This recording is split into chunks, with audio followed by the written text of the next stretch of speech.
Kita mulai tes. Kita mulai Bu ya.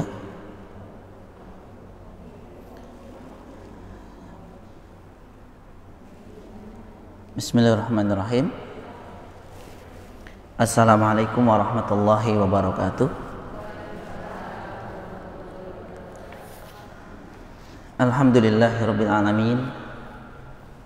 Nahmaduhu wa nasta'inuhu wa nastaghfiruh. Wa na'udzu billahi min syururi anfusina wa min sayyiati a'malina. Man yahdihillahu fala mudhillalah wa man yudlil fala hadiyalah. Asyhadu an la ilaha illallah wahdahu la syarikalah wa asyhadu anna Muhammadan abduhu wa rasuluh. Allahumma salli ala Muhammadin wa ala ali Muhammad. Qala ta'ala ya ayyuhalladzina amanu taqullaha haqqa tuqatih wa la tamutunna illa wa antum muslimun. Wa qala ya ayyuhalladzina amanu taqullaha wa qulu qawlan sadida yuslih lakum a'malakum wa yaghfir lakum dhunubakum wa may yuti'illaha wa rasulahu faqad faza fawzan 'azima. Tsumma amma ba'du. Wa qala nabiyyu sallallahu alaihi wasallam fa inna astaqal hadits kitabullah wa khairal huda huda Muhammadin sallallahu alaihi wasallam wa syarrul umuri muhdatsatuha wa kullu muhdatsatin bid'ah wa kullu bid'atin dhalalah. Ayuhal ummahat rahimani wa rahimakumullah. Ibu-ibu yang dirahmati Allah Subhanahu wa taala. Awalan kita awali pertemuan di pagi hari ini. Nasykurullah azza wa jalla dengan memanjatkan puji dan syukur kita kepada Allah azza wa jalla alladzi qad manahana nikmatan katsiratan, di mana alhamdulillah Allah Subhanahu wa taala di pagi yang mulia ini memberikan nikmat yang begitu banyak hatta najtami'u fi hadhil fursah al-jamilah wa fi hadzal makan al-mubarakah insyaallah taala. Dengan nikmat yang Allah Subhanahu wa taala berikan kepada kita semua, alhamdulillah di pagi yang mulia ini, di kesempatan yang indah ini, kita dipertemukan oleh Allah Subhanahu wa taala, dikumpulkan oleh Allah Subhanahu wa taala di tempat yang diberkahi ini insyaallah ta'ala. Alhamdulillah, nikmat yang saat ini kita rasakan bersama-sama, nikmat yang agung, yakni nikmat iman dan Islam. Iman dan Islam, di mana dua nikmat ini, ibu-ibu sekalian rahimakumullah, merupakan pondasi bagi keselamatan seorang hamba kelak di hadapan Allah Subhanahu wa taala. Ketika seorang diberikan keimanan, diberikan nikmat Islam, maka mungkin sekalipun tidak terlihat oleh manusia, namun sesungguhnya dia adalah orang yang tinggi di hadapan Allah Subhanahu wa taala. Maka kita berdoa kepada Allah Subhanahu wa taala, mudah-mudahan kedua nikmat ini, iman dan Islam ini, selalu melekat di dada-dada kita semua sampai dengan pertemuan kita kepada Allah Subhanahu wa taala. Kemudian juga ibu-ibu sekalian, nikmat yang tidak kalah besarnya, yaitu nikmat diberikan kesehatan. Ya, diberikan kesehatan. Ibu sehat ya? Ya, sehat walafiat, alhamdulillah. Karena pada saat ini sakit sekecil apapun, ya ibu-ibu sekalian ya, sakit sekecil apapun itu sepertinya dirasakan hebat. Ya. Betul tidak ibu? Ibu biasanya kalau pilek ya 2 tahun 3 tahun yang lalu itu bebas ibu ke pasar, bebas ke warung, bebas kumpul-kumpul sama tetangga, rujakan. Ibu ya, coba kalau sekarang, hah?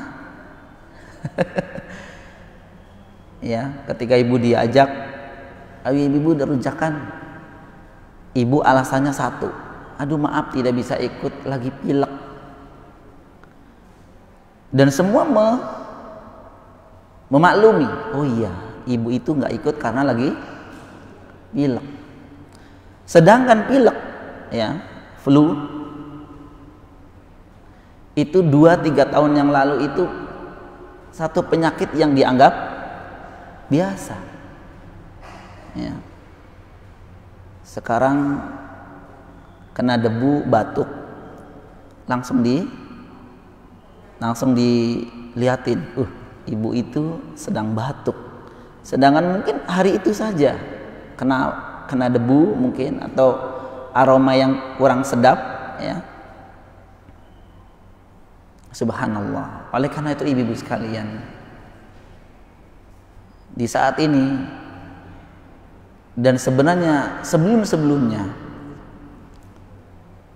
itu semua nikmat itu besar. Semua nikmat itu besar, istimewa buat kita. Hanya mungkin ibu-ibu sekalian, satu ibrah, pelajaran Allah Subhanahu wa taala memberikan sakit untuk kita, atau ibrah bagi kita diberikan kesehatan pada saat ini, itu baru menyadari bahwa ternyata nikmat sehat itu merupakan nikmat yang besar. Maka kenapa Nabi Shallallahu Alaihi Wasallam dalam sebuah hadis menyebutkan 14 abad yang lalu ya, beliau SAW menyebutkan, qal ni'matani maghbunun katsirun minan nas. Ada 2 nikmat, kata beliau SAW, yang kebanyakan manusia itu melalaikannya. Nikmat apakah itu ibu sekalian? As-sihhah wal faragh, yaitu nikmat sehat dan nikmat diberikan waktu yang luang. Subhanallah. Ini beliau SAW katakan dan sampaikan 14 abad yang lalu ibu sekalian, dan baru terasa di 2 tahun ini. Sehat itu subhanallah ya.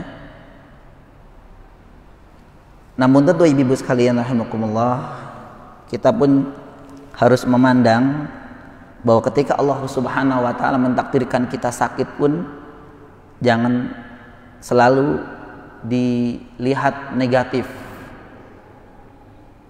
Ya, jangan selalu dilihat negatif.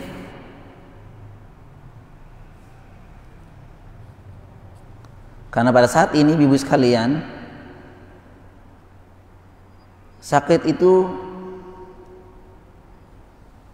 juga merupakan tanda di antara tanda kasih sayang Allah Subhanahu wa taala. Jadi ibu mungkin ada hari ini ada yang sakit gigi ya, sakit gigi mungkin. Kalau sakit gigi kan nggak dicurigai ibu ya. Ya, yang penting jangan yang perlu nampak. Atau sakit yang lain, Maka sekaligus di majelis ini saya ingin menyampaikan kepada ibu-ibu sekalian sebelum kita lanjut di bab selanjutnya ya. Yani orang-orang yang diberikan sakit apa aja ibu ya. Jangan selalu ranahnya ke sana. Sakit apa aja sebenarnya? Batuk, pilek, pinggang sakit, encok, rematik, asam urat. Sampai hal-hal yang mungkin sakitnya kecil, misalkan tertusuk duri. Maka mudah-mudahan ibu-ibu sekalian, sekaligus buat kabar gembira buat kita semua, ketika seseorang diberikan sakit, mudah-mudahan itu merupakan tanda di antara tanda Allah Subhanahu wa taala mencintai kita. Tanda di antara tanda Allah Subhanahu wa taala mencintai seseorang. Jadi jangan selalu dikategorikan orang yang sakit itu, seperti ini. Husnudzon kepada Allah Subhanahu wa taala yang pertama. Mungkin orang-orang yang diberikan sakit pada hari ini itu tanda kasih sayang Allah Subhanahu wa taala. Karena Nabi sallallahu alaihi wasallam dalam hadis yang diriwayatkan Imam Tirmidzi yang dihasankan oleh Syekh Al-Albani rahimahullah taala, beliau sallallahu alaihi wasallam bersabda, inna idhamal jazai ma'al idhamil balai. Sesungguhnya pahala yang akan didapat oleh seorang hamba itu sebanding dengan bala ujian yang diberikan oleh Allah kepadanya. Makanya hati-hati ibu. Ibu harus berpikir, kok saya kok anteng adem ayem aja ya. Misal ya, gak pernah sakit bangga. Bukan kita meminta sakit ibu-ibu ya, bukan kita meminta sakit, bukan. Tapi kalau misalkan kita tidak pernah sakit, misalkan sampai yang sekecil nggak pernah sakit, nah ini mah Fir'aun, betul ya ibu? Justru Nabi SAW mengatakan inna idhamal jazai ma'al idhamil bala. Ketika seseorang mendapat, maka akan disesuaikan dengan besarnya bala ya, berdasarkan hadis yang mulia ini. Jadi semakin besar, semakin berat ujian yang ditimpakan oleh Allah Subhanahu wa taala, maka semakin besar pula balasan pahala yang akan didapatkan. Wa innallaha, ya, Nabi SAW melanjutkan, wa innallaha idza ahabbal qauman ibtalahum. Nah ini ibu sekalian, karena jika Allah Subhanahu wa taala mencintai suatu kaum, mencintai seseorang, itu tandanya adalah diantaranya ibtalahum. Allah Subhanahu wa taala akan memberikan ujian. Ya, ujian itu memang tidak identik dengan sakit, apa saja. Mungkin ujian diberikan anak-anak, ya, anak-anak yang maaf ya, faliyadzubillah tidak taat. Ujian hartanya tidak sebanyak orang lain. Ujian pekerjaannya itu tidak seperti orang yang lain. Ujian memiliki belum memiliki rumah misalkan, tempat tinggal yang punya sendiri, atau selain, termasuk ujian yang dinamakan dengan marid, sakit ya, ujian yang dinamakan dengan sakit. Oleh karena itu ibu-ibu sekalian rahimakumullah, untuk obat hati kita ketika kita diberikan sakit, maka ingat, mudah-mudahan ini merupakan tanda dicintainya kita oleh Allah Subhanahu wa taala. Itu yang pertama ibu ya, itu yang pertama. Demikian juga Nabi SAW bersabda, idza aradallahu bi 'abdihil khaira ajjala lahul 'uqubah fid dunya. Hadis ini diriwayatkan Imam Tirmidzi. Ketika Allah Subhanahu wa taala menghendaki kebaikan seseorang, maka satu di antara tandanya apa? Ajjalalahul uqubah fid dunya. Allah akan menyegerakan hukuman ya baginya di dunia.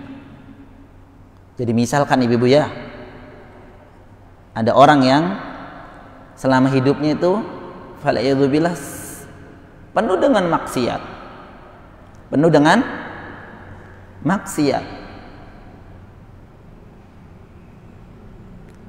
Maka kemudian dia diberikan sakit atau diberikan musibah yang lainnya, maka sesungguhnya ini merupakan ajala lahul uqubah fid dunya, hukuman Allah yang disegerakan di dunia. Karena kalau ditunda di akhirat, nah masya Allah ibu ya, hukuman azab yang di akhirat kelak fal'iyadzubillah, kita berlindung kepada Allah Subhanahu wa taala, tentu hukuman yang berlipat ganda, hukuman yang berlipat ganda, bahkan dahsyat. Nah kalau udah seperti ini tentu ibu akan mengatakan alhamdulillah Allah berikan saya sakit di dunia ini, mudah-mudahan hukuman saya kelak itu sudah hilang karena sudah disegerakan di dunia. Adem nggak hatinya kalau orang sakit dengar seperti ini, Bu? Adem. Oleh karena itu ibu-ibu sekalian, saya sering, ya untuk saat ini saya sering menyampaikan kepada semua teman-teman ya, hendaklah kita memberikan kabar gembira kepada teman-teman kita yang sedang sakit. Berikan motivasi, jangan diberikan rasa takut dan khawatir. Ya, ibu-ibu kalau dengar tetangganya sakit, ucapan ibu yang pertama apa untuk mereka? Hah? Mendoakan dengan kesembuhan ibu ya. Oh masya Allah ibu ini lagi sakit, syafakilah ibu ya, la ba'sa tahurun insyaallah. Nah ini perkataan yang bagus, mudah-mudahan ibu cepat sembuh ya, gak apa-apa, penyakitnya ringan kok, mudah-mudahan menjadi penghapus dosa-dosa ibu. Nah kalau ucapan seperti ini mungkin menenangkan hati. Oh terima kasih doanya ibu ya, motivasinya. Tapi kalau pertanyaannya lain, kalau sekarang apa biasanya? Ibu ini kok nggak kelihatan 3 hari ya? Oh sakit.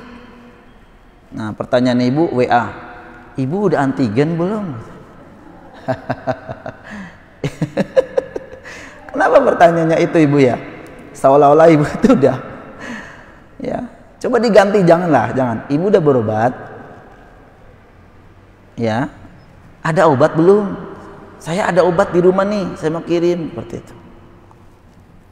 Itu memberikan kabar gembira kepada saudara-saudara kita. Jadi jangan ranahnya ke situ mulu ibu-ibu sekalian. Ya, masya Allah. Mungkin singkat ibu bilang ya gitu, tapi menjadi beban bagi dia. Jangan-jangan saya plus, ya, jangan-jangan saya plus gitu ya. Nah kalimat-kalimat yang kadang-kadang maaf ibu ya, ringan mungkin di lisan kita tapi berat di saudara-saudara kita yang sedang tidak mau dengar seperti itu. Dengar positif tuh kan nggak mau ibu, bener nggak? Kecuali pengantin baru pengennya yang positif ya. Tapi kalau sekarang udah batuk aja udah ditanya udah antigen belum? Ya Allah, otomatis dia down ibu, down. Iya ya, jangan-jangan saya akhirnya saya ketemu siapa kemarin ya? Di mana ya? Masya Allah. Tanya suami kamu kemana kemarin?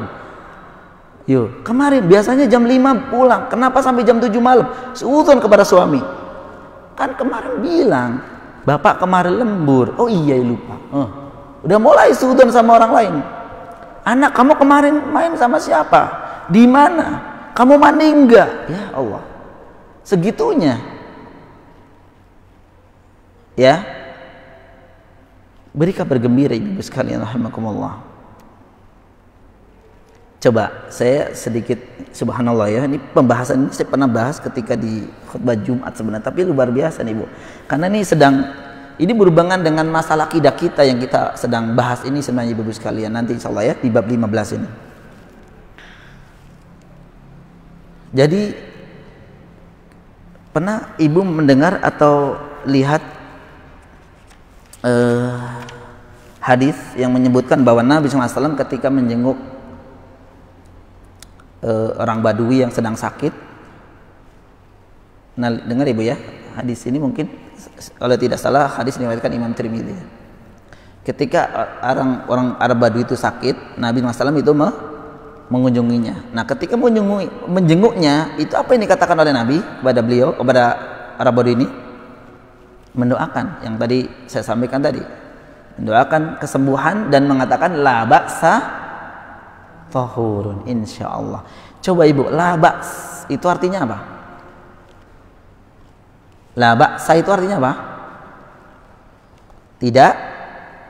Tidak mengapa, tidak apa-apa, kan begitu ya? Kan ibu biasa labas gitu ya. Nah, tulisannya la ba'sa sebenarnya bukan labas. Bahasanya disingkat-singkat ya. Ibu maaf ya kemarin nggak ikut rujakan labas. Maksudnya nggak apa-apa gitu. Sama ketika Nabi SAW itu menyampaikan ya, memotivasi pada orang Badu ini yang sedang sakit, ya wala ba'sa, nggak apa-apa. Tapi ingat ibu sekalian, jangan mengatakan, wah nanti kalau bilang nggak apa-apa berarti menyepelekan penyakitnya. Ini Nabi SAW itu menyampaikan kepada Arab Badu ini, apakah bukti Nabi SAW menyepelekan ibu? Tidak, tanpa menyepelekan. Tentu Nabi SAW ya sudah tahu sakitnya itu sakit yang berbahaya sebenarnya.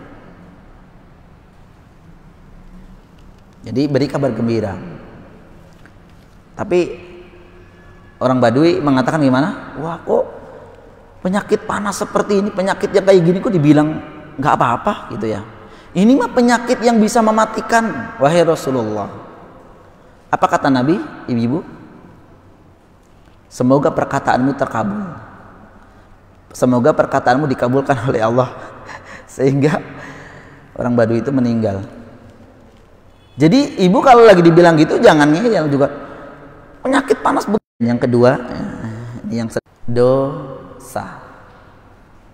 Nah, oleh karena itu sekali lagi kita husnudzon kepada Allah Subhanahu wa taala. Yang ketiga, saya singkat.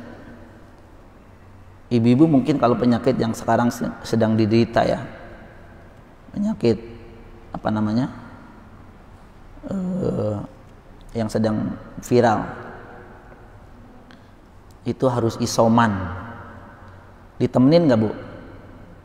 Nggak ditemenin. Bahkan ada orang lewat depan rumahnya nggak mau, ibu ya. Sedih sekali ya. Sampai ngelewat depan rumahnya tuh nggak mau. Oh dia lagi isoman, jangan deket-deket. Deket sampai pintu gerbangnya mah nggak apa-apa. Gitu ya. Sampai antipati itu, masya Allah. Sekarang sedang diuji oleh Allah sebenarnya kaum muslimin, di mana kepeduliannya. Ya kalau memang itu satu hal yang memang tidak boleh ditemenin, keluarganya nggak boleh karena mungkin takutnya nanti tertular. Maka ketahuilah ibu-ibu sekalian rahimakumullah, sesungguhnya Allah Subhanahu wa taala itu yang menemani mereka.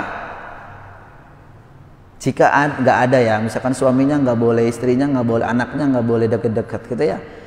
Ya kalau memang kita diberikan ujian oleh Allah sakit yang tidak boleh ditemenin oleh keluarga kita, yakinlah bahwa yang menemani kita siapa? Allah Subhanahu wa taala. Iya.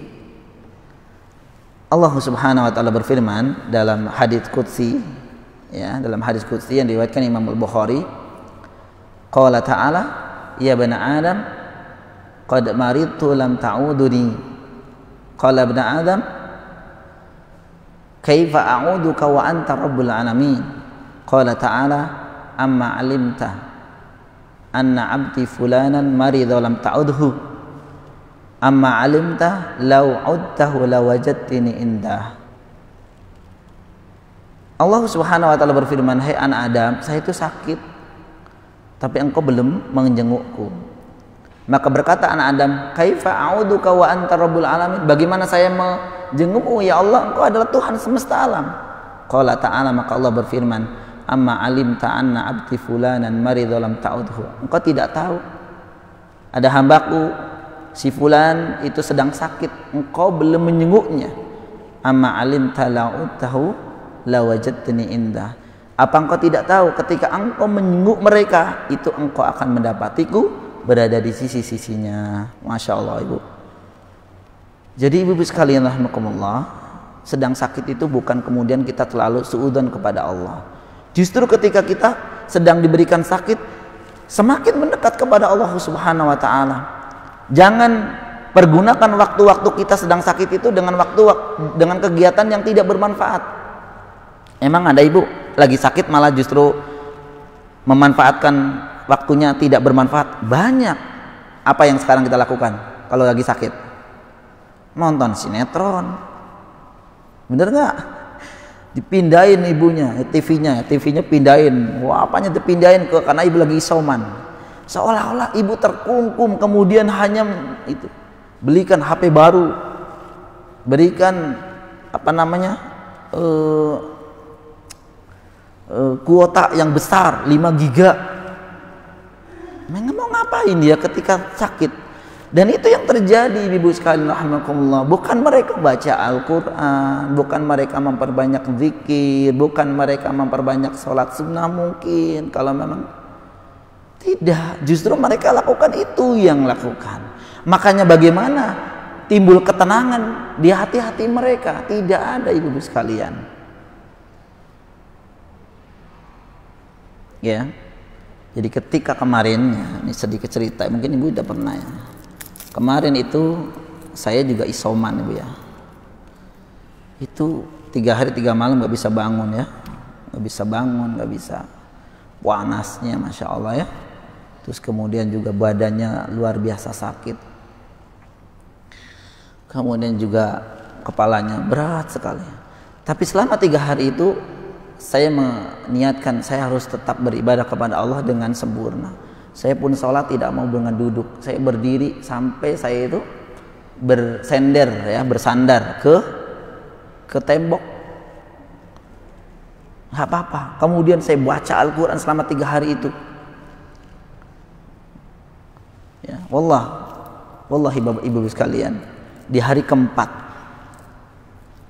itu panas hilang, sakit kepala hilang.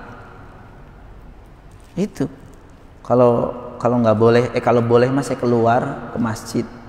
Sekarang harus 14 hari katanya ya. Seperti itu ibu sekalian. Allah berikan kemudahan, diberikan kesembuhan. Makanya ada teman yang mengatakan, saya sudah alumni LC 2 kali katanya. Yang pertama LC beneran, yang kedua lulusan COVID ya. 2 kali LC, subhanallah ya, ilmunya masya Allah ya.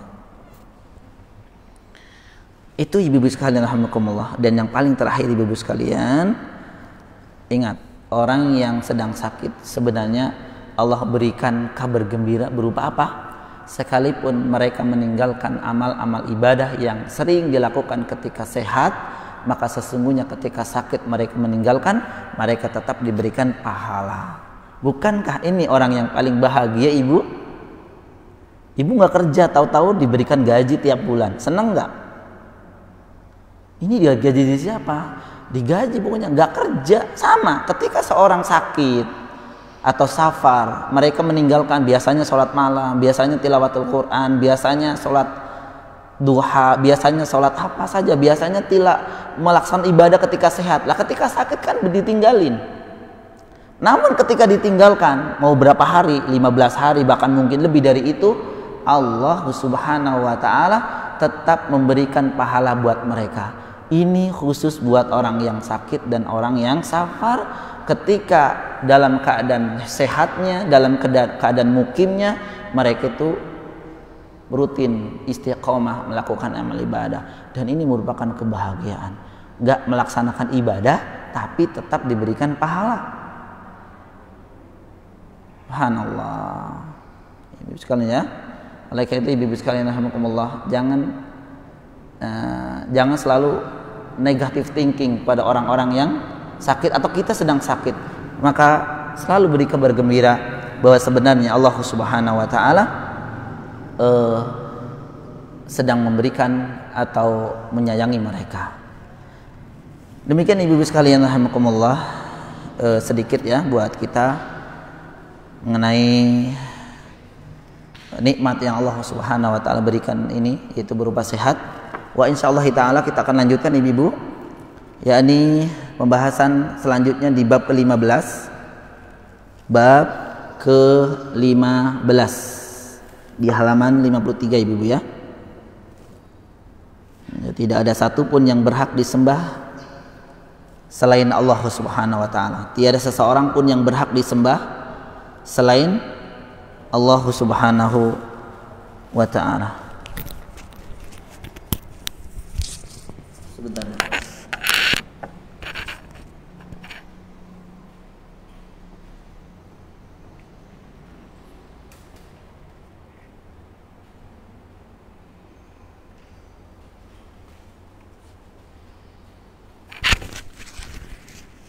Tidak ada satupun yang berhak disembah melainkan atau selain Allah Subhanahu wa taala.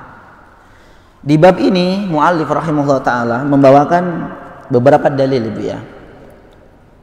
Ini insyaallah kita akan jelaskan 1 jam ke depan. Jadi yang pertama adalah surat Al-A'raf ayat 191 sampai 192. Ya, Allah Subhanahu wa taala berfirman, A'udzu billahi minasy syaithanir rajim. Ayusyrikuna ma la yakhluqu syai'an wa hum yukhlaqun wa la yastati'una lahum nasran wa la anfusahum yansurun. Ya, apakah mereka mempersekutukan Allah dengan berhala-berhala yang tidak dapat menciptakan sesuatu apapun, sedangkan berhala-berhala tersebut, ya, berhala-berhala itu sendiri itu merupakan buatan seseorang, ya, buatan seseorang. Kepada penyembah-penyembahnya dan kepada dirinya pun berhala-berhala tersebut tidak dapat yang disampaikan oleh beliau rahimahullah ta'ala. Dalil ini Ibu sekalian, saya langsung membahasnya ya. Di surat Al-A'raf ayat 191 sampai 192. Ini merupakan bantahan bagi orang-orang yang beribadah kepada selain Allah Subhanahu wa taala. Ya, bantahan kepada atau untuk orang-orang yang beribadah kepada selain Allah Subhanahu wa taala. Maka di sini satu pertanyaan, tapi sebenarnya pertanyaan ini adalah tujuannya untuk mengingkari perbuatan mereka. Ayusyrikuna ma la yakhluqu syai'an wa hum yukhlaqun. Apakah mereka mempersekutukan Allah dengan berhala-berhala yang tidak dapat menciptakan sesuatu apapun? Wahum yukhlaqun, bahkan dirinya saja berhala tersebut itu sesuatu yang dibuat oleh mereka, oleh manusia. Ini pertanyaan yang tujuannya adalah mengingkari perbuatan mereka. Yang pertama Ibu sekalian, mereka menyembah, ya, mempersekutukan Allah Subhanahu wa taala dengan sesuatu yang tidak dapat menciptakan sesuatu apapun, tidak bisa membuat apapun, tidak bisa menciptakan. Bahkan berhala itu termasuk makhluk. Makhluk itu artinya apa Ibu? Yang diciptakan. Yang menciptakan khaliq. Yang diciptakan makhluk. Khaliq Allah. Makhluk selain Allah. Yang dibuat oleh Allah Subhanahu wa taala, yang diciptakan oleh Allah Subhanahu wa taala. Nah, termasuk berhala ini yang mereka sembah, yang berhala ini tidak bisa menciptakan sesuatu apapun. Nanti disebutkan di ayat yang firman Allah yang selanjutnya, itu sekalipun dia bisa menciptakan yang paling kecil. Nanti disebutkan oleh Allah Subhanahu wa taala di dalil yang kedua.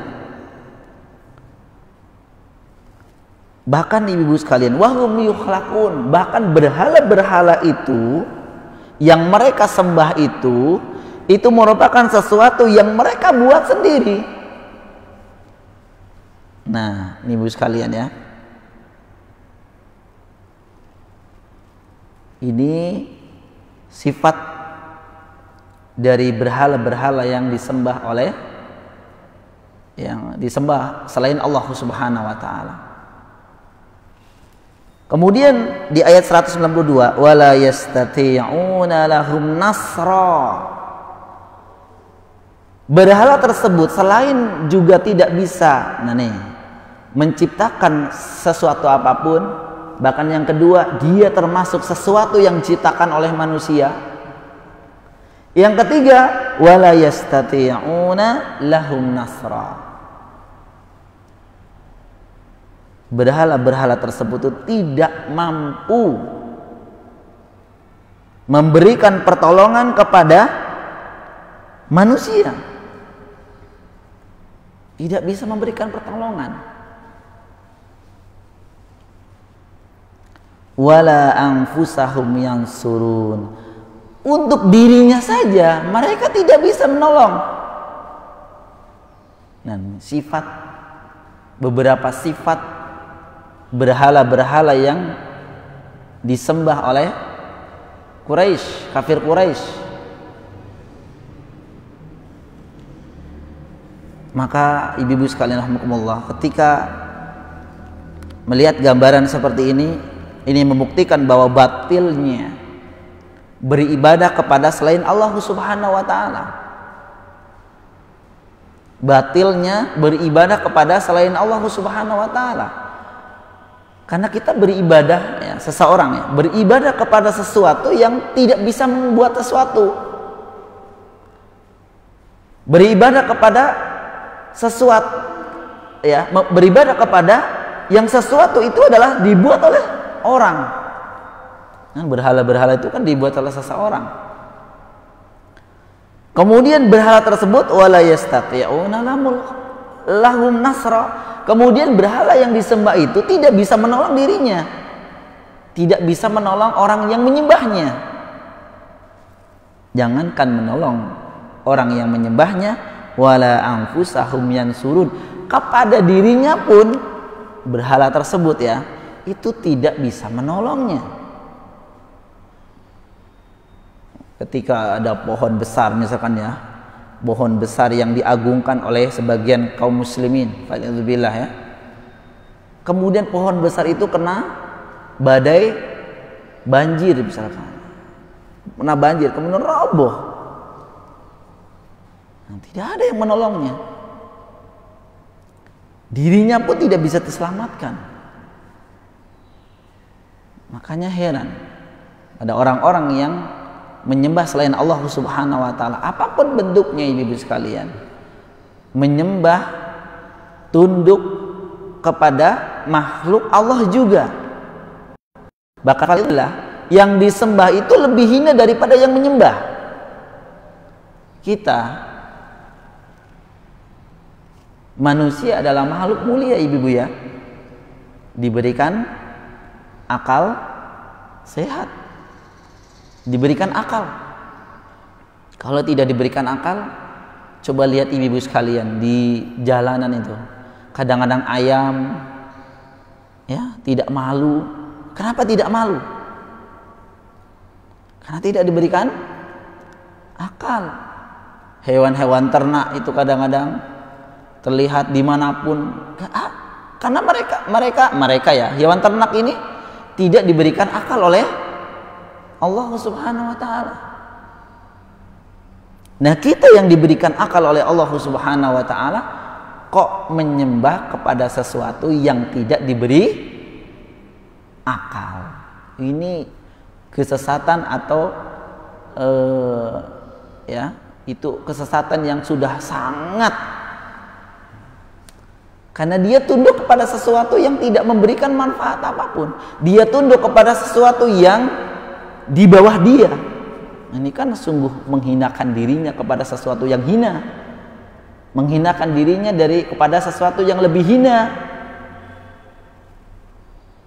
Ya, bisa berupa dunia, menghinakan diri kepada dunia.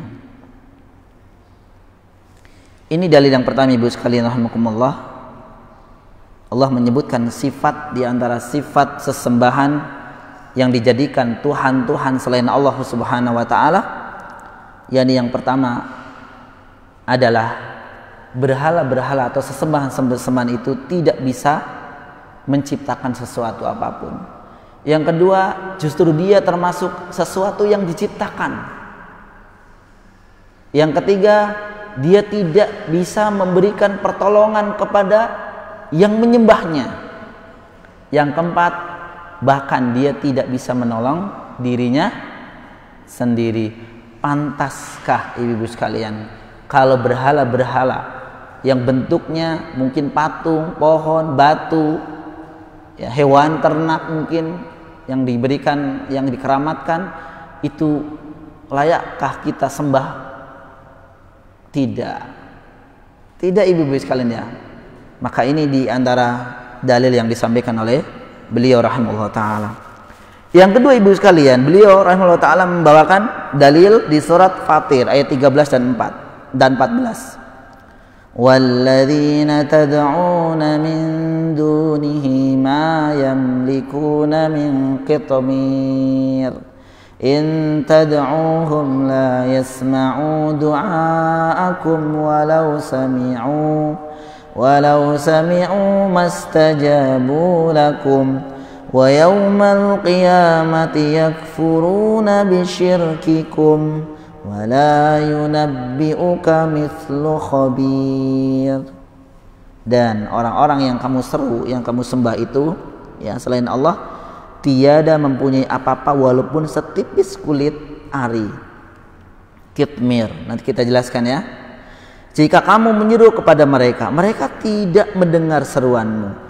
Kalaupun mereka tuh mendengar, mereka tidak dapat memperkenankan permintaanmu, tidak dapat mengabulkan doamu. Dan di hari kiamat kelak mereka akan mengingkari kesyirikanmu, dan tidak ada yang dapat memberikan keterangan kepadamu sebagaimana yang telah diberikan, yang diberikan oleh Allah yang Maha Mengetahui. Ibu-ibu sekalian rahimakumullah, di ayat ini pun termasuk ya bantahan kepada orang-orang yang menyembah selain Allah Subhanahu wa taala, yakni walladzina tad'una min dunihi ma yamlikuna min qitmir. Dan orang-orang yang kamu seru sembah selain Allah tidak memiliki apapun walaupun setipis kulit ari. Qitmir itu selaput tipis yang ada di biji kurma. Ibu pernah makan buah kurma? Ketika ibu buka buah kurmanya, nah yang di luar biji itu kan ada selaput tipis bening, ya, itu namanya qitmir. Qitmir. Ibu makan apa ibu buang? Hah? Ibu makan apa ibu buang? Buang. Artinya ibu menganggap bahwa itu gak bermanfaat, gitu ya? Gak bermanfaat. Nah, sesuatu ini ya, Allah Subhanahu wa taala mengumpamakan bahwa orang-orang yang mereka sembah itu, atau berhala-berhala yang mereka sembah, kalau berhala mau nggak bisa ngapa-ngapain, orang-orang yang mereka sembah itu mereka tidak memiliki apapun, sekalipun qitmir itu selaput tipis yang ada di biji kurma tersebut, mereka tidak memiliki sesuatu. Hatta yang kayak gitu aja nggak punya, kok disembah gitu loh.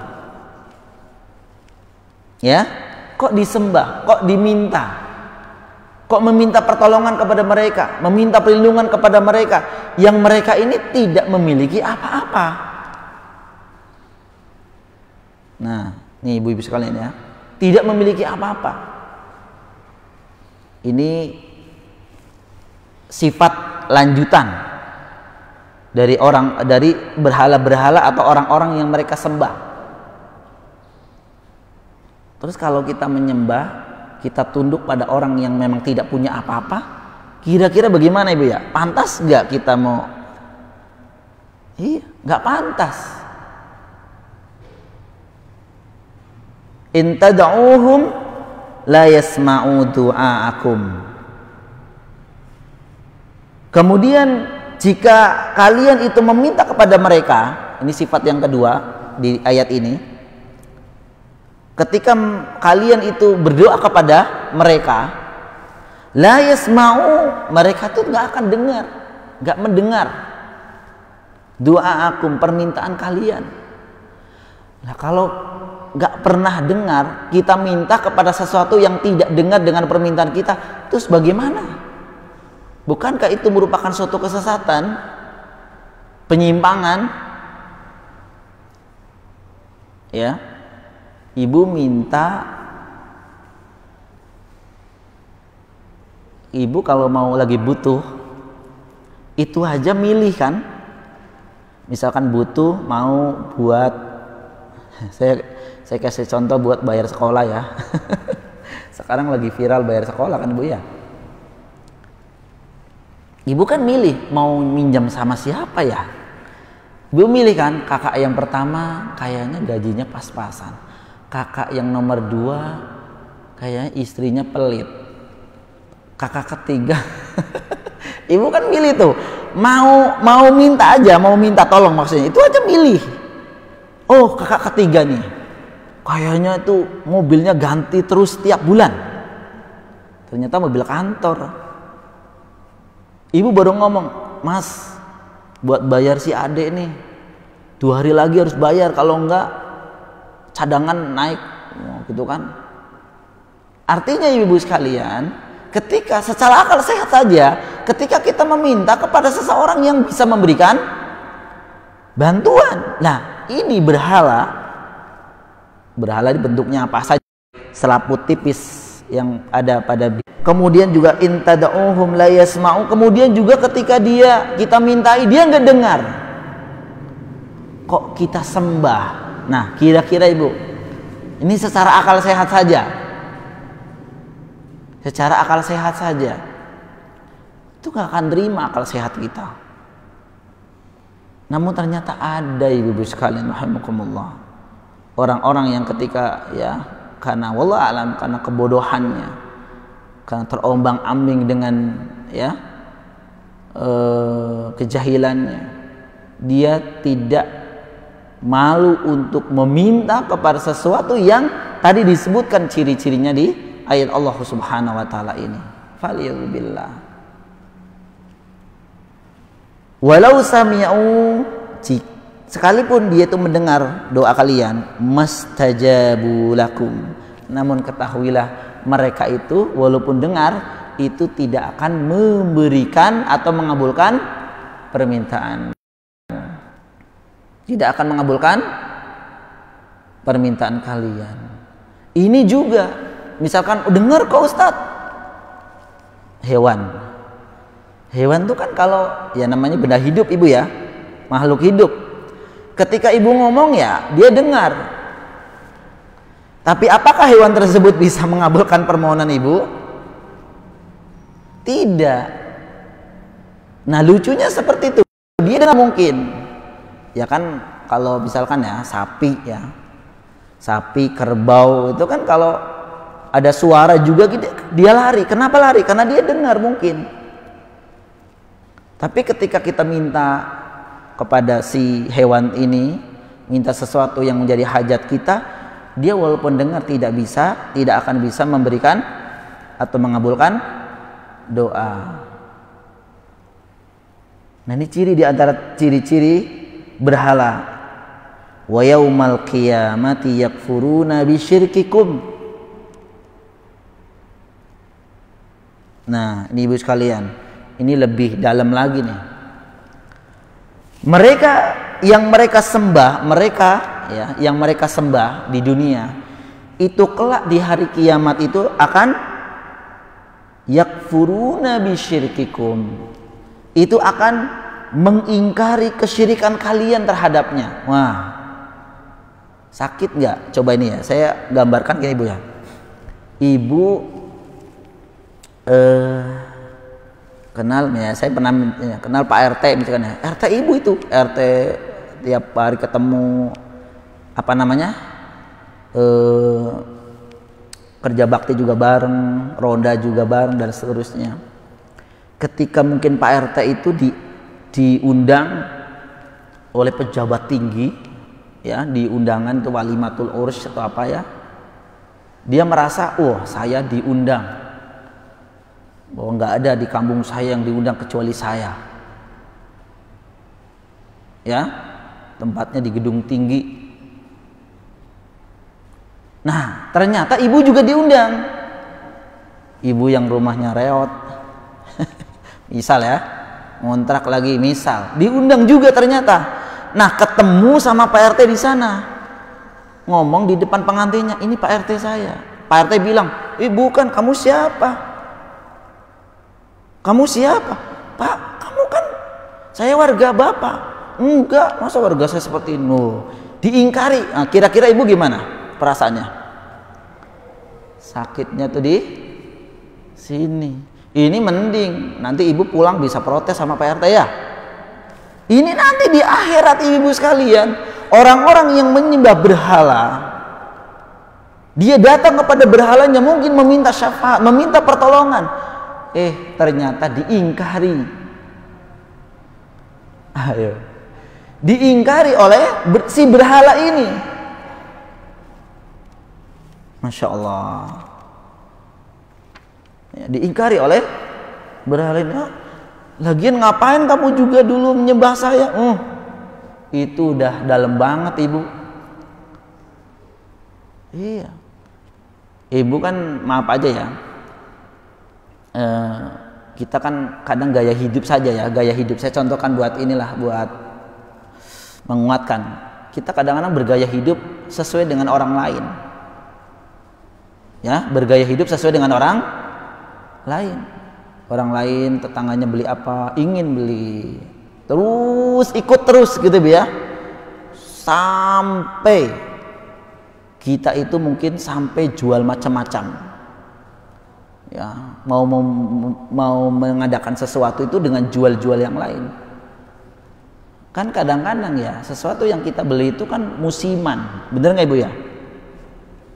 Musiman, lagi musim rambutan, ibu beli rambutan banyak, nanti ganti lagi kan musim mangga, ibu beli pohon mangga banyak banget, ibu beli lagi ganti musim alpukat, sampai tidak terawat, mati semua. Akhirnya orang yang diikutin ngomong, lagian kamu ngikutin saya mulu sih, aku beli apa kamu beli apa. Diingkari, kan sakit kalau seperti ini ibu sekalian rahimakumullah. Sama, bahkan ini lebih dahsyat lagi ketika seseorang di akhirat kelak dikumpulkan di pada mahsyar, tidak ada yang saling memberikan manfaat, tidak ada. Di hari kiamat kelak, ketika ibu-ibu membaca surat Al-Abasa, yauma yafirrul mar'u min akhih wa ummihi wa abih, dimulai dari fa idza ja'atis sakhah, ketika sang sakakala itu ditiup. Sang sakakala itu ditiup oleh malaikat. Yauma yafirrul mar'u min akhih, ini keadaannya ibu pada saat itu. Wa ummihi wa abih wa sahibatihi wa banih. Kalau ibu coba 3 ayat ini pahami. Suami lari dari istrinya, anak lari dari orang tuanya, saudara lari dari saudara-saudaranya. Maksudnya apa? Tidak ada yang saling bisa menolong. Masing-masing akan mempertanggungjawabkan keadaannya. apa yang kita katakan pada waktu itu, ibu sekalian? Yang kita rasakan pada waktu itu penyesalan. Penyesalan. Ya. Maka ketika Nabi SAW mengkhabarkan bahwa ketika nanti di padang mahsyar seorang itu akan mempertanggungjawabkan semua perbuatannya dalam keadaan telanjang bulat. Nah, Aisyah radhiyallahu taala anha, ibunda kita, itu sampai bertanya, "Wahai Rasulullah, nanti telanjang?" Ya manusiawi aja ya, ketika ada orang telanjang kan faliyadzubillah, jadi bahan perhatian. Bagaimana kalau di padang mahsyar itu semua itu telanjang? Sampai Aisyah pun bertanya, "Lah, nanti emang gak lihat-lihatan?" Nah, Nabi menjelaskan firman makna, pada hari itu tidak ada orang memperhatikan orang lain, ibu-ibu sekalian.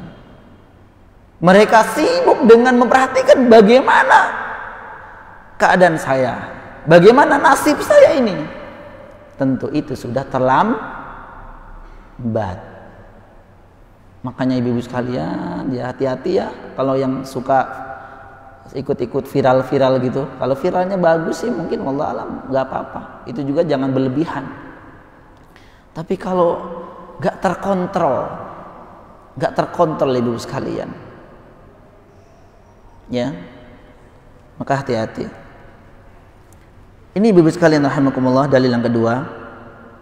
Jadi mereka orang-orang yang atau berhala-berhala yang disembah itu di hari kiamat kelak akan mengingkari orang-orang yang menyembahnya dulu. Dan tentu ini merupakan ya penyesalan yang tidak ada manfaatnya. Nah, biar kita lebih yakin bahwa kita jangan sampai berbuat kesyirikan, karena ini yang terjadi ibu sekalian rahimakumullah. Kemudian di bab ini muallif rahimahullah taala membawakan beberapa dalil dari hadis Nabi SAW. Di antaranya adalah hadis ya yang diriwayatkan Imam Al-Bukhari dan Imam Muslim dari sahabat Anas radhiyallahu taala anhu. Beliau mengatakan bahwa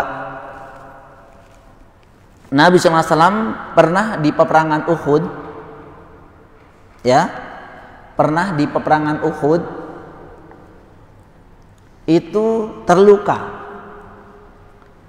Ya, syujjan Nabi sallallahu alaihi wasallam yaumal Uhudin wa kusirat waba'iyatuhu faqala kaifa yuflihu qaumun syajju nabiyahum fanazalat laisa laka minal amri syai'.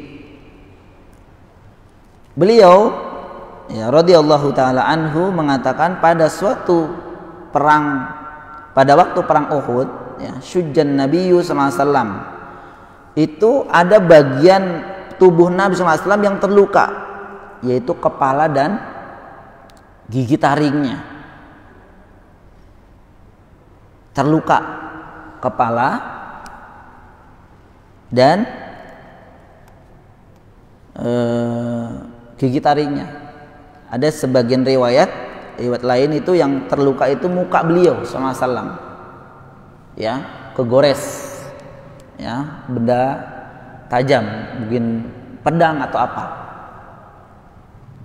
Maka ketika Nabi SAW mengalami luka tersebut, faqala, maka beliau SAW mengatakan, kaifa yuflihu qaumun syajju nabiyahum, bagaimana akan beruntung suatu kaum yang mereka melukai Nabi mereka. Ini perkataan Nabi ini apa? Perkataan apa ibu sekalian? Bagaimana suatu kaum akan beruntung jika mereka itu melukai nabinya? Ini perkataan apa ketika Nabi SAW itu? Yang maknanya apa? Yang maknanya apa? Ibu tahu? Misalkan ibu, maaf ya, ibu RT nih. Ibu itu ibu RT. Ternyata ibu diomongin sama warganya. Ibu bilang gini, masa saya RT kok diomongin? Gak tahu dia sama saya ya. Nah, apa kira-kira itu? Perkataan ibu itu menunjukkan apa? Ah, gengsi. Ya, geng. Oh saya kok, saya aja rumahnya paling gede di sini, kok saya kok nggak diajak rujakan gitu ya. Ya mungkin ibu di rumah aja, ibu protokolnya ketat. Jadi orang-orang tuh tidak mau ngajak ibu ya, banyak husnudzon mereka gitu. Atau ibu mungkin dulu pernah ngomong, saya nggak berani makan yang asam-asam. Nah, ibu pernah ngomong begitu ya. Sampai kapanpun rujakan nggak akan pernah diajak. Iya, kurang lebih seperti itu. Jadi ketika Nabi SAW itu terluka kepalanya, bahkan di wilayah itu mukanya dan gigi taringnya ya tumpul dalam perang Uhud, maka beliau mengatakan apa tadi? Kaifa yuflihu qaumun syajju nabiyahum. Bagaimana bisa beruntung satu kaum yang mereka itu melukai nabinya? Turunlah ayat yang berbunyi laisa laka minal amri syai'. Ya, turunlah ayat firman Allah Subhanahu wa taala dalam surat Ali Imran ayat 128. Tak ada sedikit pun campur tanganmu dalam urusan mereka itu. Nabi ditegur oleh Allah Subhanahu wa taala. Laisa laka minal amri syai'. Untuk urusan mereka melakukan seperti itu bukan urusanmu Muhammad. Ya. Tidak ada urusannya. Nah, dalam riwayat lain dalam Sahih Bukhari dari sahabat Ibnu Umar radhiyallahu anhuma bahwa ia mendengar Rasulullah SAW telah terluka di bagian kepala dan gigi taringnya sewaktu perang Uhud.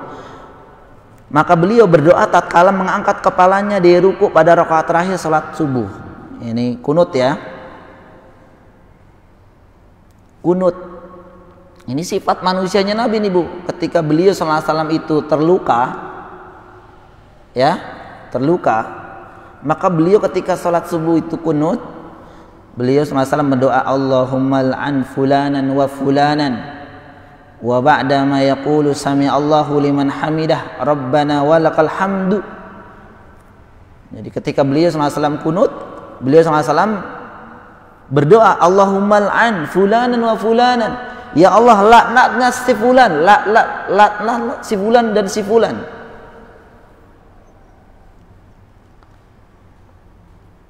Seusai ba'da ma yaqulu sami Allahu liman hamidah rabbana walakal hamdu. Ketika beliau selesai mengucapkan sami Allahu liman hamidah rabbana walakal hamdu. Nabi berdoa seperti itu. Mendoakan laknat kepada orang yang melukai beliau. Ketika itu Allah Subhanahu wa taala menurunkan laisa laka minal amri syai'.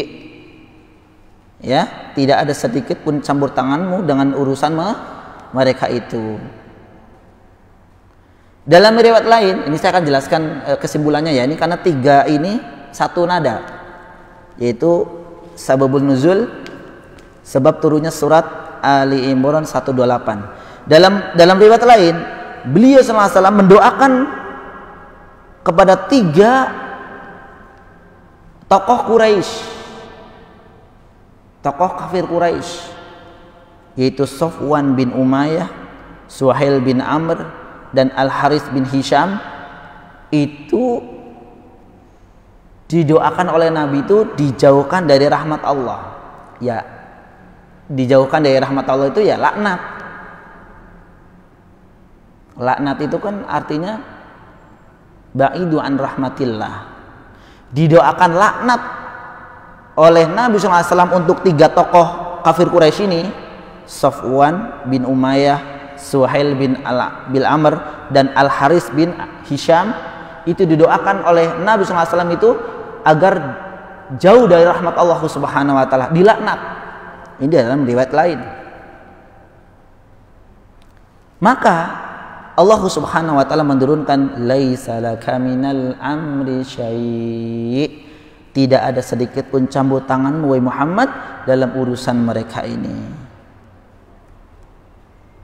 Ibu sekalian rahimakumullah, dari tiga riwayat ini Apa yang bisa kita ambil ibu sekalian? Yang pertama, Nabi Sallallahu Alaihi Wasallam itu pernah berdoa dengan sesuatu yang menjadi hak prerogatif Allah Subhanahu wa taala. Ya.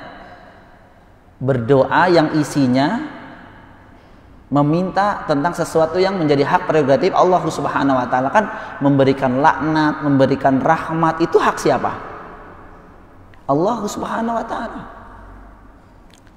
Dan Nabi pernah meminta bahkan dalam sholatnya. Nah ini ibu sekalian, kan dalam tadi di kunut ya, kunut subuh. Kemudian diamini oleh siapa di belakangnya? Para sahabat. Para sahabat. Nah ini doa yang tingkat tinggi ibu-ibu sekalian. Ibu-ibu kalau minta doa sama orang biasa dengan sama ustadz, mantepan mana? Ibu, mantepan ustadz. Ustadz doain dong anak saya biar cepet nikah gitu ya. Kan kita nggak tahu doa siapa yang diterima sebenarnya, begitu ya Bu ya. Tapi ibu kadang lebih mantep doa orang, ya nggak apa-apa karena memang orang saleh itu biasanya diterima oleh Allah Subhanahu Wa Taala. Nah ini doa ini yang siapa yang melantunkan? Nabi Sallallahu Alaihi Wasallam. Yang mengamini yang belakang siapa? Para sahabat. Allahumma al'an fulanan wa fulanan. Di riwayat lain yang tadi disebutkan, yang disebut fulan itu adalah 3 tokoh Quraisy. 3 tokoh Quraisy, Safwan bin Umayyah, Suhail bin Amr, Al-Harits bin Hisham, agar dijauhkan dari rahmat Allah, diberi laknat maksudnya. Namun ibu-ibu sekalian rahimakumullah, doa Nabi ini dikabulkan tidak? Ibu? Dikabulkan tidak doa Nabi SAW tadi? Safwan bin Umayyah, Suhail bin Amr, Al-Harits bin Hisham itu diberikan laknat oleh Allah Subhanahu wa taala. Dikabulkan oleh Allah tidak ibu sekalian? Tidak. Tidak dikabulkan oleh Allah Subhanahu wa taala. Bahkan kalau ibu membaca sirah nabawiyah atau sirah sahabiyah, Safwan bin Umayyah, Suhail bin Amr, Al-Harits bin Hisham, ketiganya ini masuk Islam. Ketiganya ini masuk Islam. Bahkan Islamnya mereka ini bertiga ibu-ibu sekalian termasuk Islam yang hebat. Nah, apa yang bisa dipetik dari pelajaran hadis, 3 hadis yang beda riwayat ini ibu-ibu sekalian?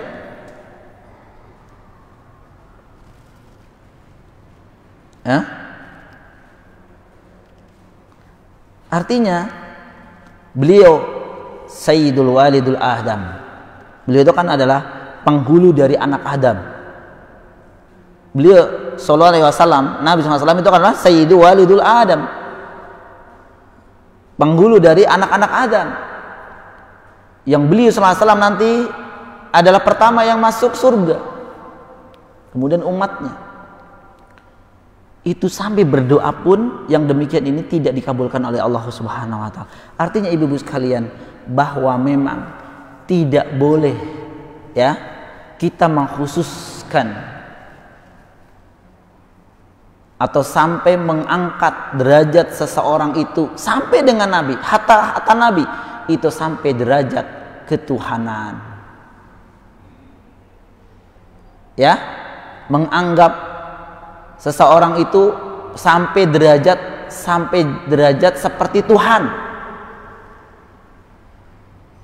Nabi SAW saja dalam hadis yang tidak kita bahas tadi, kita baca tadi, itu ada doa dari Nabi yang tidak dikabulkan. Kenapa? Itu itu kan urusan saya, kata Allah dalam bahasa kita mah. Itu mah urusan saya wahai Nabi. Untuk melaknat siapa, untuk tidak, itu urusan saya. Artinya memang tidak ada ya tandingannya Allah Subhanahu wa taala.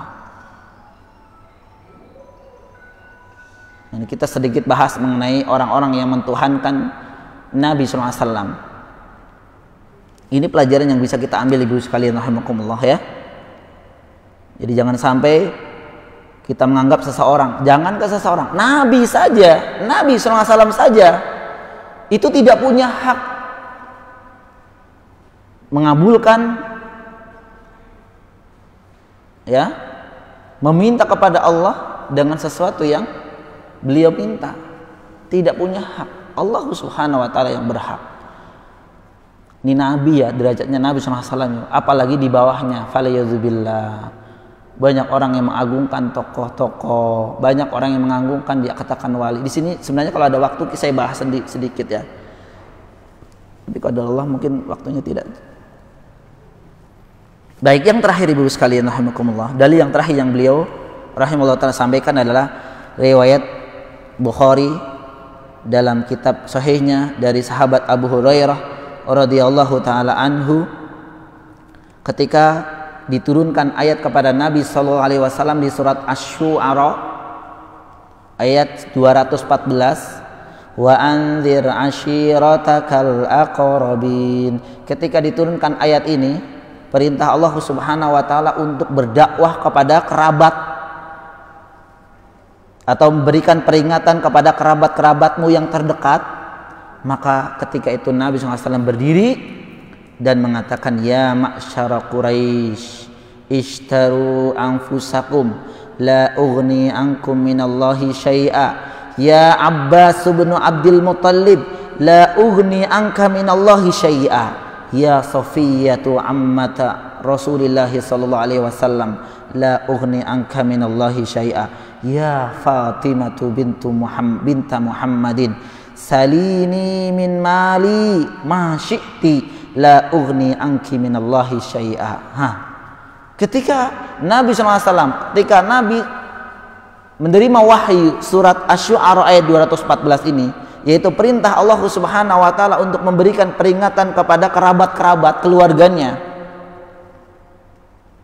maka beliau SAW berdiri dan mengatakan, ya ma'syar Quraisy, wahai segenap kaum Quraisy, ishtaru anfusakum, tebuslah diri kalian dari siksa Allah dengan memurnikan ibadah kepadanya. La ughni ankum minallahi syai'a, sedikit pun aku tidak berguna bagi kalian di hadapan Allah kelak. Ya Abbas, coba ibu perhatikan nih. Pertama yang dipanggil oleh Nabi SAW adalah Quraisy secara umum, itu kaumnya ibu ya, secara umum. Maka yang kedua, ya Abbas bin Abdul Muttalib, wahai Abbas, putra dari Abdul Muttalib. Jadi Abbas itu apanya Nabi, ibu? Abbas itu apanya Nabi? Karena putranya Abdul Muttalib. Abdul Muttalib itu siapanya Nabi? Abdul Muttalib kakeknya. Jadi Abbas itu adalah paman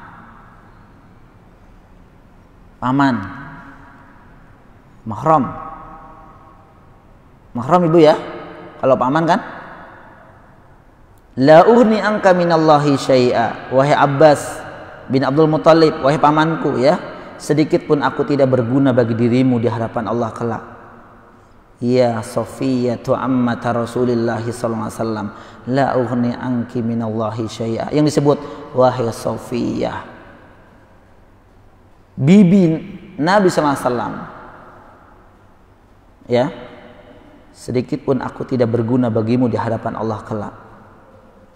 Ya Fatimatu binta Muhammadin, wahai Fatimah, putri dari Nabi SAW. Semakin mendekat. Pertama jauh, kaumnya Quraisy.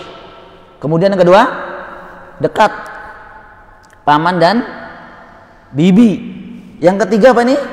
Ya Fatimah binta Muhammadin SAW, wahai Fatimah, putri dari Muhammad, salini, mintalah kepadaku, min mali masyiti, mintalah kepadaku ya dari hartaku semau kamu, terserah kamu berapa yang kamu minta sekarang.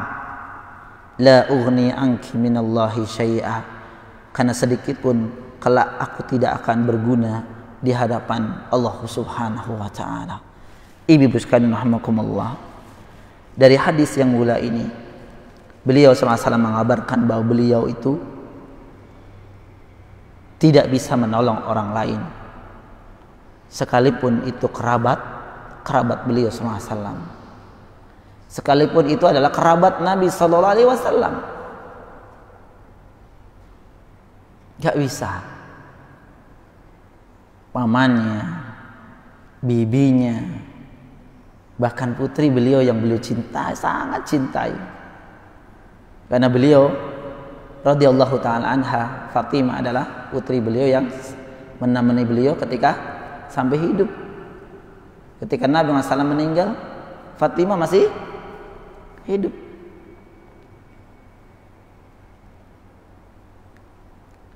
Ini yang pertama. Jadi beliau SAW tidak bisa menolong ibu-ibu sekalian, siapapun, termasuk kerabat dekatnya.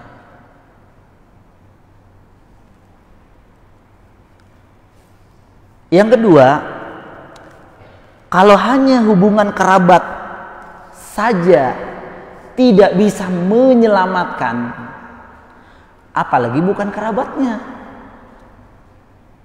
Nah, ini ibu sekalian rahimakumullah. Jadi jangan mentang-mentang ibu itu putri dari bapak kiai. Ibu ya, kan gitu kadang ya. Kalau udah keluarga Pak Yai itu seolah-olah itu ada apa sih nama ibu ya? Wah, saya mah gitu ya, akan selamat. Itu jauh.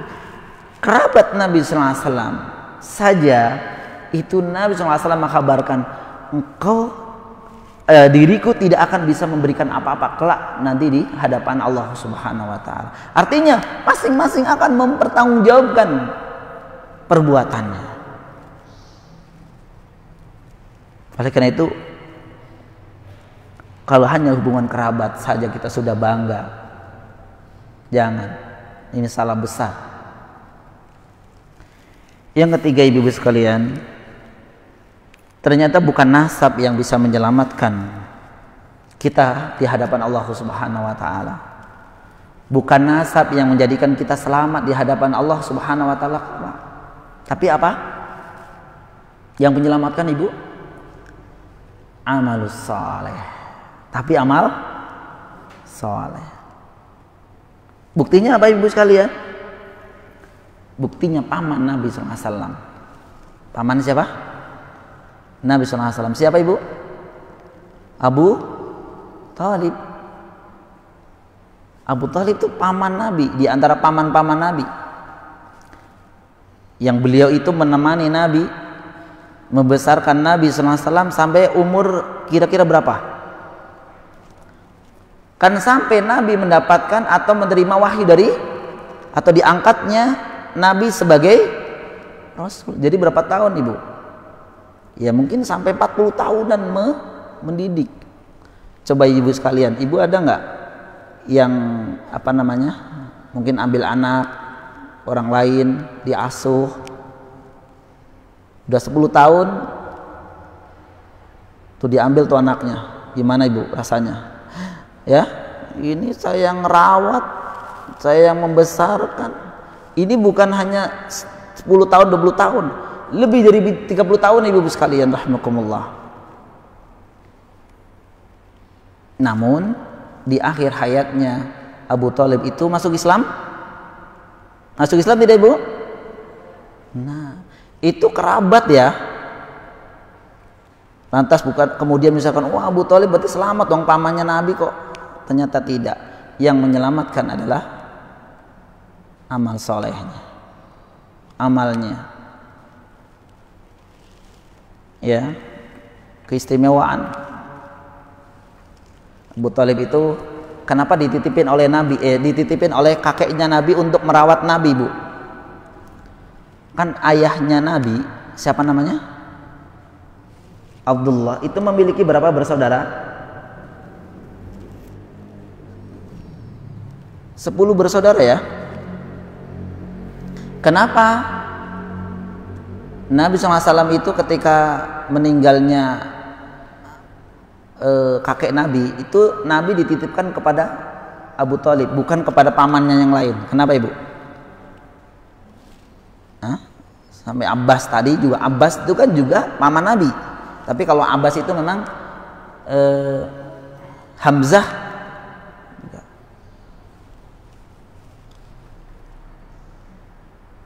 Kenapa Ibu dititipkan ke Abu Thalib, bukan paman yang lain? Karena Abu Thalib itu satu ibu dengan Abdullah, satu ibu dengan Abdullah. Jadi kalau paman yang lain itu beda ibu. Nah itu alasannya. Jadi sekali lagi, nasab itu bukan sebagai jaminan akan menyelamatkannya seseorang. Kalau nasabnya keturunan Nabi itu akan selamat, tidak. Ini Abu Thalib, ya, sunatullah.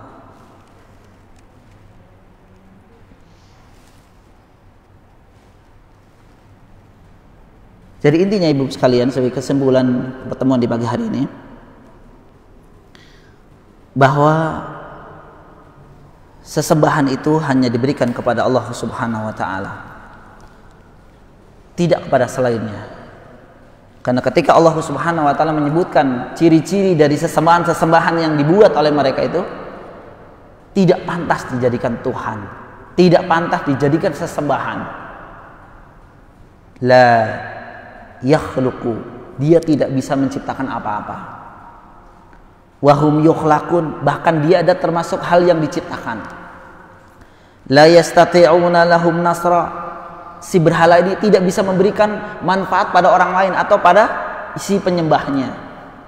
Wala anfusahum yansurun, si berhala ini pun tidak bisa menolong dirinya sendiri. La yamlikuna ma yamlikuna min qitmir, dia pun tidak memiliki sesuatu apapun. Ma yamlikun min qitmir, dia tidak memiliki apapun di dunia ini, sekalipun itu adalah qitmir, selaput bening yang tipis sekali. Atau mungkin mirip ya, ini bukan penafsiran, ini hanya mirip, mungkin kayak di buah salak. Ibu kalau buka buah salak itu apa namanya Ibu? Yang selaput tipisnya itu dibuang apa dimakan? Dibuang. Itu saja, itu nggak bisa menciptakan itu, tidak memiliki. Kemudian juga Allah sebutkan, in tad'uhum la yasma'u du'aakum, kalau kalian itu meminta kepadanya, dia nggak dengar, dia nggak akan dengar, ya, dia nggak akan dengar. Walau sami'u mastajabu lakum, kalau dia dengar pun dia tidak bisa mengabulkan doa. Ini sifat dari sifat berhala. Setelah ini, apakah pantas kita menjadikan selain Allah Subhanahu wa taala itu tandingan? Tentu tidak ibu sekalian, rahimakumullah. Tentu tidak. Maka bersegeralah ibu sekalian, tawakkalna 'alallah, kita menyerahkan diri kita kepada Allah Subhanahu wa taala. Jangan menyerahkan diri pada sesuatu selain Allah Subhanahu wa taala. Karena ternyata selain dari Allah Subhanahu wa taala memiliki sifat-sifat apa yang disebutkan oleh Allah Subhanahu wa taala di ayat-ayat yang kita baca tadi. Wallahu a'lam bishawab ibu sekalian. Mudah-mudahan pertemuan di pagi yang mulia ini diberkahi Allah Subhanahu wa taala. Selebihnya jika ada pertanyaan dipersilakan. Tadi udah dibahas Ustaz. Belum Ibu nih. Ini ada tambahan dikit. Siap. Baik. Ini ada pertanyaan ibu sekalian. Kalau saya bisa saya jawab, kalau tidak buat PR Ibu ya. Yang pertama adalah Ustaz, apa yang dilakukan oleh seorang wanita, apa yang dilakukan oleh wanita yang boleh dan tidak ketika suaminya meninggal? Tentu yang pertama ibu sekalian, seorang wanita jika ditinggal oleh suaminya, dia memiliki masa iddah. Iddah itu artinya menunggu. Masa menunggu, ya disesuaikan jika dalam keadaan hamil, maka sampai melahirkan, iddahnya ya menunggu Maksudnya boleh dia itu untuk menikah lagi. Misal kalau ditinggal suaminya meninggal, dia tidak dalam keadaan hamil, maka ditunggu sampai 4 bulan. 4 bulan ya, 4 kali kuru dan seterusnya. Ini yang pertama Ibu ya. Jadi yang dibolehkan adalah menunggu. Dan selama masa iddah tidak boleh bersolek. Tidak boleh bersolek. Ya, bersolek itu apa sih? Dandan. Dandan Ibu, jangan selama 3 kali kuru, 4 kali kuru ya. Maka jangan bersolek. Yang kedua, tidak boleh melakukan perjalanan kecuali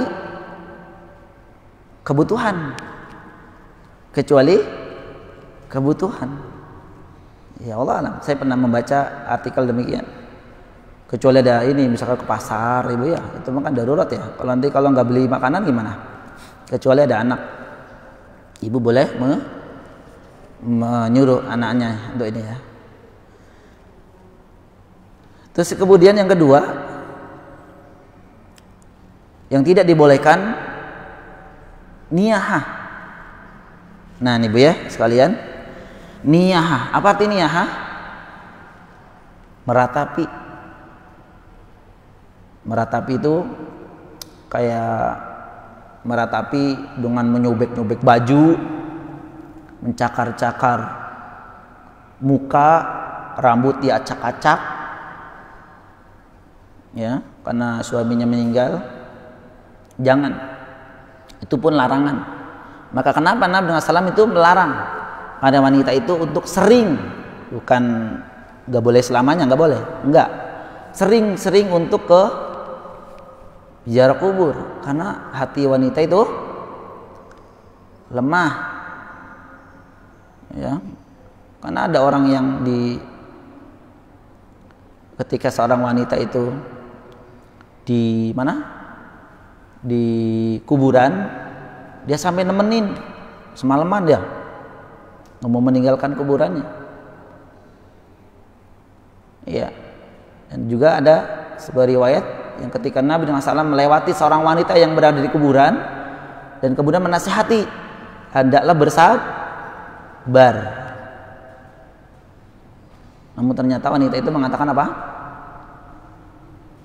Ya, tidak tahu dia. Yang mengatakan agar bersabar itu siapa? Nabi SAW. Namun ketika dia itu sadar bahwa yang mengatakan Nabi, malu ya.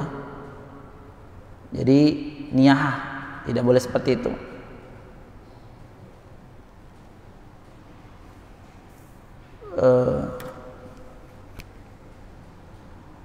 Mungkin itu Ibu ya. Kalau yang lain mungkin banyak sih sebenarnya, Allah alam bisawab. Ya mungkin mengenai masalah hartanya ya.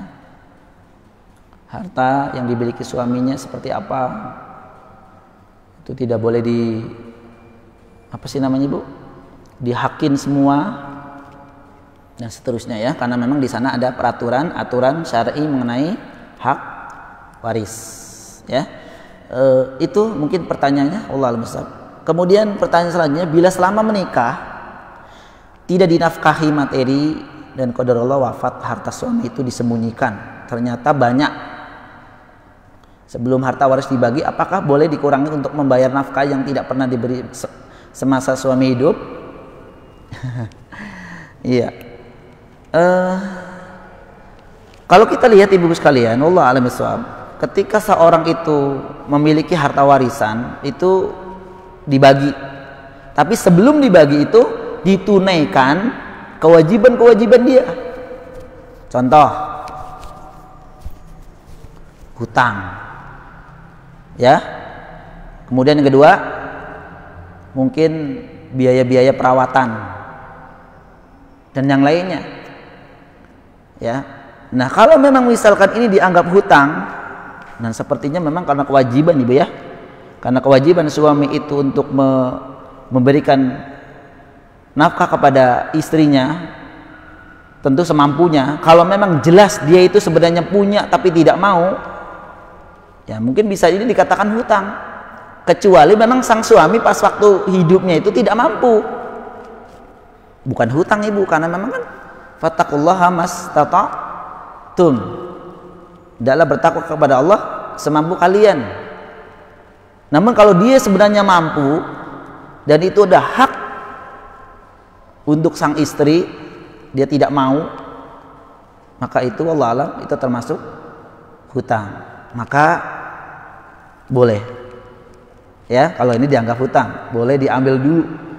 Wah, 1 bulan 10 juta kali, ya habis. Jangan. Ya semampunya.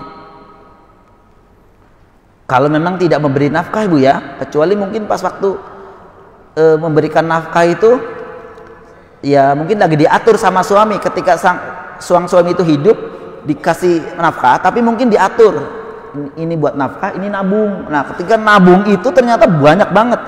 Nah jangan, kalau ini jangan, kecuali memang betul-betul tidak pernah dikasih nafkah. Kalau memang waktu hari-hari biasa dikasih nafkah cuma mungkin kurang ibu ya, ternyata pas meninggal Masya Allah ATM-nya 5 isi semua 5M.